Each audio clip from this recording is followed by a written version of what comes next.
The rotation of the Earth really makes my day. Hey there, kiddos, and welcome back to the channel. I'm Uncle Frank, hoping that you are having a great day. And in today's video, I'd like to sit back in my... I don't know why the chair's not being that squeaky.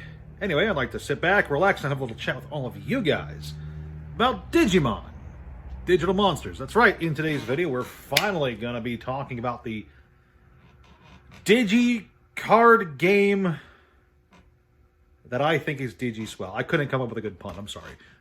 So Digimon, yeah, I was looking through the videos on my channel. I was going through my catalog of videos to see what card games I have been talking about, and as I was going down the list, it had dawned on me that I have never had a video dedicated specifically to just Digimon, which is, in my opinion, a shame, because, in my opinion, Digimon is the best of the Bandai Namco roster.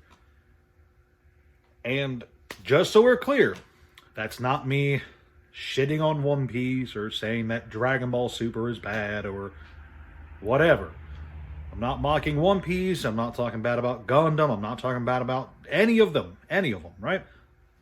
But Digimon, for my money, is the most fun and enjoyable of their lineup. And there's one reason for it. It's not a complicated reason, okay? I'm going to spell it out for you.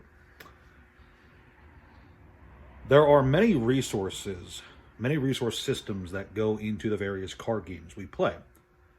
Magic has the land system. Pokemon has the energies. Flesh and Blood has every card turn into resources to play other cards. Digimon does things a bit differently, because in the Digimon card game, both players share a resource, the memory gauge. And this is such a cool way to divvy up and have players wrestle for not just resources, but the memory gauge also determines whose turn it is. If you use up too many resources, well, then it goes to your opponent's turn, and they get access to play the resources now. And it's just so good. And I know I'm probably doing a terrible job of explaining it, but when you get down into it and you actually start playing the Digimon TCG, and you really get into that back and forth gameplay of playing Digimon, evolving your Digimon, playing all your support cards, and having that back and forth go on with your opponent while you're trying to build up your units and attack at the same time, while remaining conscious of just how much memory you have access to. It's really good.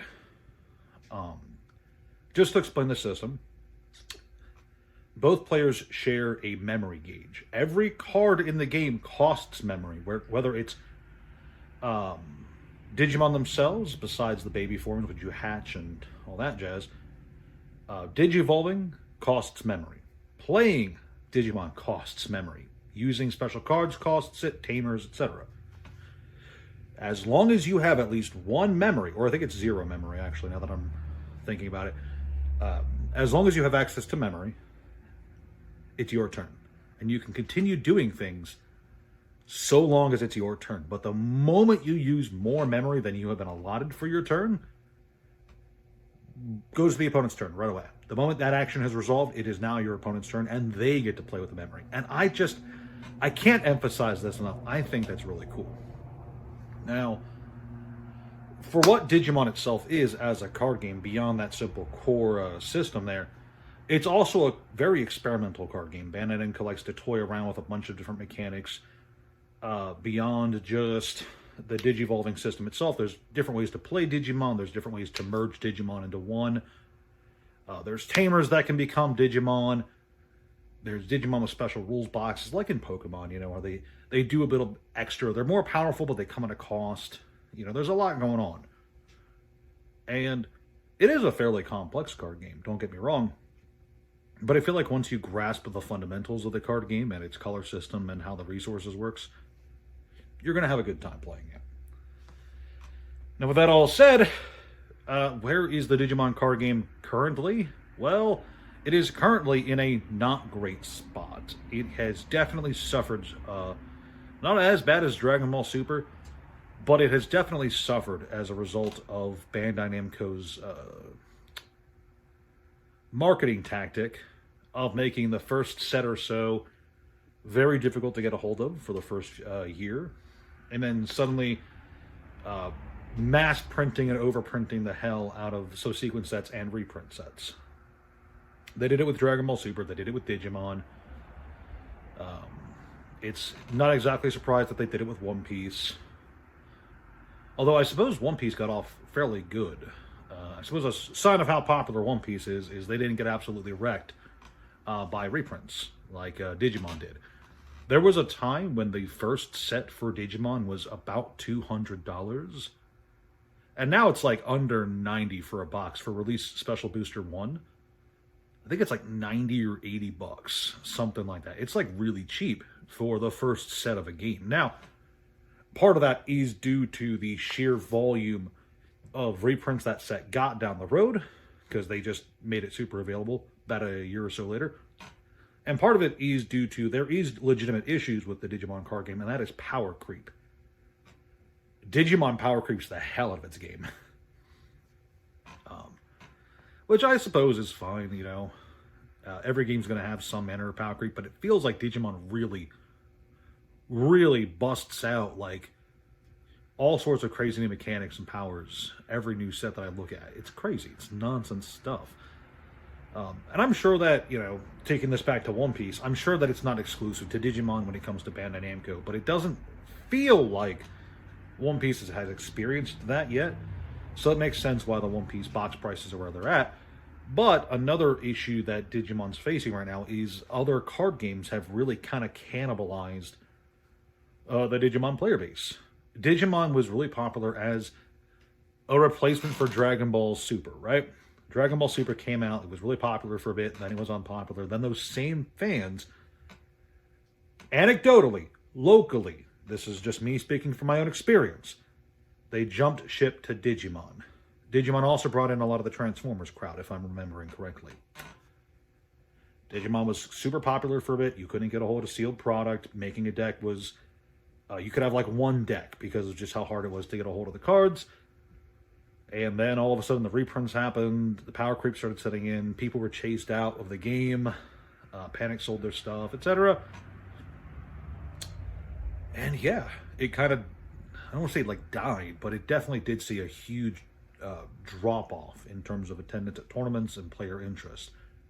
And then a lot of the same people who were playing Digimon around here, the moment One Piece came out, they jumped ship to One Piece. And now we're seeing that same thing happen between One Piece and Gundam. A lot of people who were really into One Piece, calling it the best card game ever, have jumped ship completely into Gundam.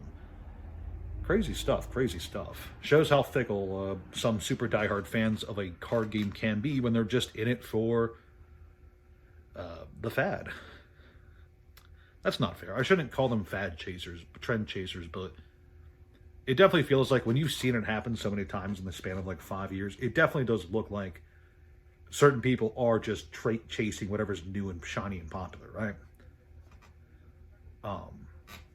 Now, do I think Digimon has any real staying power? I suppose we'll answer that question as we get all of my love of the game out of the way. I do like the game. I do legitimately believe it has the best of the Bandai Namco core mechanics and perhaps the second best roster next to One Piece. One Piece, it's undeniable that One Piece has a huge collector base, a huge fan base, and a huge investor base. But I do believe Digimon's actual roster of like representation, IPs, the characters, etc., is almost as good, just because Digimon is also a very old, very popular IP with a lot of beloved characters. So I do believe Digimon has more potential staying power than, let's use an example, Dragon Ball Super. Again, I'm actually very surprised to hear that Dragon Ball Super is apparently not dead as a card game. That really did surprise me, believe it or not. But I do believe that Dragon Ball Super doesn't deserve to still be alive as a card game. Whereas Digimon, it does. And perhaps one day I'll do a Dragon Ball Super video and explain exactly why I feel that way. It basically boils down to power creep versus mechanic creep, and why you really ought to respect the archetypes that players would like to play. But I suppose that can be a video for another day, as I talk about how they just kind of really kept trying to change up that card game a lot. But I digress. I suppose they're changing up Digimon a lot too, but it seems a lot of the new cards, or the new powerful cards, are built for existing decks. So there's that. The Ace monsters, for instance, or all the Ace monsters I've seen, all the Ace Digimon I've seen are for existing decks that would want them. So that's good. That's good. I do believe Digimon has potential staying power. I don't believe it's going to blow anything out of the water. I don't think it could replace any of the big three, for instance.